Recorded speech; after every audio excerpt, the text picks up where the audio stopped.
retrouvons notre correspondant Daniel Haïk ce matin. Et Daniel, ce matin encore, à 8 jours du scrutin législatif, ce sont les enjeux électoraux qui font les manchettes des quotidiens israéliens et qui occupent le devant de la scène politique. Et oui, effectivement, Ilana, le Israël Hayom consacre ce matin sa manchette à ce qu'il appelle le danger de l'indifférence des électeurs israéliens, crainte d'un effondrement des taux de participation. L'échiquier politique s'est focalisé durant cette campagne sur un tout petit public d'indécis et a totalement délaissé le reste de l'électorat.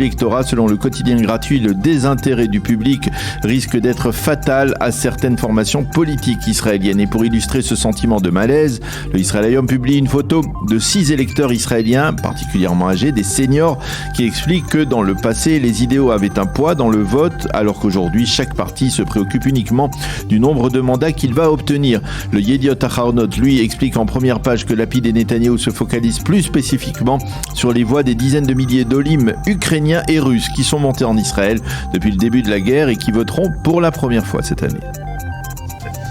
Et puis ce matin, les quotidiens et les sites d'information se font l'écho d'une révélation de la chaîne 11 de la télévision israélienne qui fait grand bruit. Et oui, il s'agit en effet d'enregistrements que la chaîne 11 a diffusés hier soir, des enregistrements où l'on entend Bezalel Smotrich, à tête de liste du parti sioniste religieux, insulter très crûment Binyamin Netanyahou. C'est un menteur, fils de menteur. Il dit qu'il ne voulait pas aller avec Raham et comment qu'il le voulait, il le voulait. À propos du procès de Netanyahou, Smotrich a déclaré: Bibi n'est pas éternel, la biologie fera son devoir. Fin de citation. Réaction de Binyamin Netanyahou à l'adresse de Smotrich: c'est de tirer sur votre propre camp.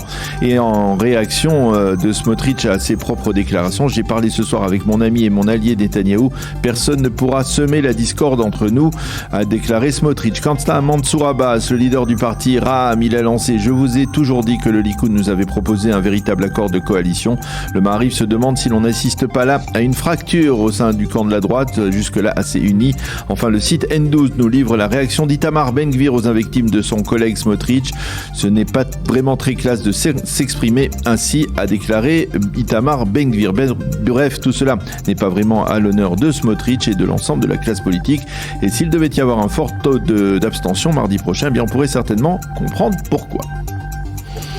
Le site N12 analyse par ailleurs ce matin les tendances au sein du parti le plus indécis de l'échiquier politique israélien, celui d'Ayelet Shaked, le foyer juif. Et pour cause, dans aucun des sondages publiés jusqu'à présent, le foyer juif ne passe le seuil d'éligibilité.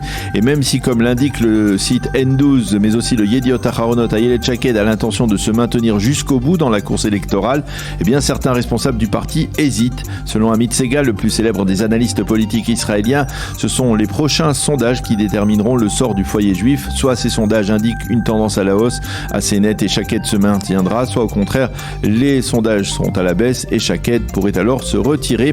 La décision devrait intervenir en fin de semaine.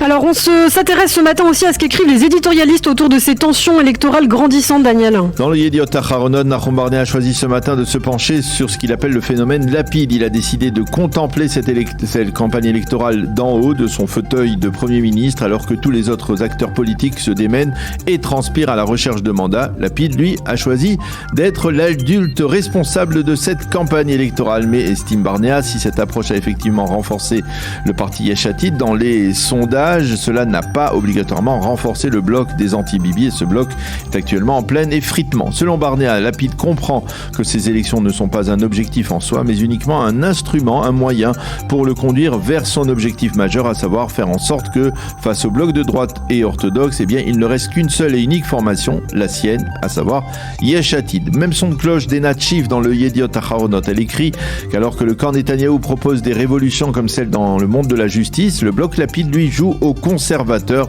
et entend préserver le statu quo. Selon Enat Schiff, c'est une stratégie risquée. Dans le Israël Hayom, Nechama Dweck envisage un cas de figure qui pourrait paraître incroyable. Ne soyons pas surpris, écrit-elle, si au lendemain des élections, le premier coup de fil de Binyamin Netanyahou soit pour Lapid et non pour Aryeh Deri ou pour Bezalel Smotrich. Et ne soyons pas surpris si à ce moment Lapid ne raccroche pas immédiatement et écoute avec attention ce que Netanyahou aura à lui proposer. Enfin, Amos Harel dans le Haaretz affirme que le gouvernement Lapid a pris ces derniers jours 2 décisions cruciales qui auront un impact sur la vie des Israéliens. L'accord avec le Liban qui doit instaurer plus de stabilité dans le nord d'Israël et la nomination du nouveau chef d'état-major, le général Herzi Halevi. Et puis enfin, pour terminer, après cette longue page politique et électorale, on revient à la situation sécuritaire en Israël avec l'élimination de ce chef de groupuscule de la Fosse aux Lions. Oui, c'est le Yediot Aharonot qui a choisi de consacrer la moitié de sa première page ce matin à cette élimination au cœur de la Casbah de Naplouse et d'expliquer que le terroriste éliminé était le cerveau des attentats commis par le groupuscule ces derniers mois et d'autres attentats qu'il projetait. Il a été éliminé à l'aide d'un engin explosif qui a explosé à son passage. Les Palestiniens sont persuadés qu'un collaborateur palestinien a actionné ce système explosif à la demande d'Israël.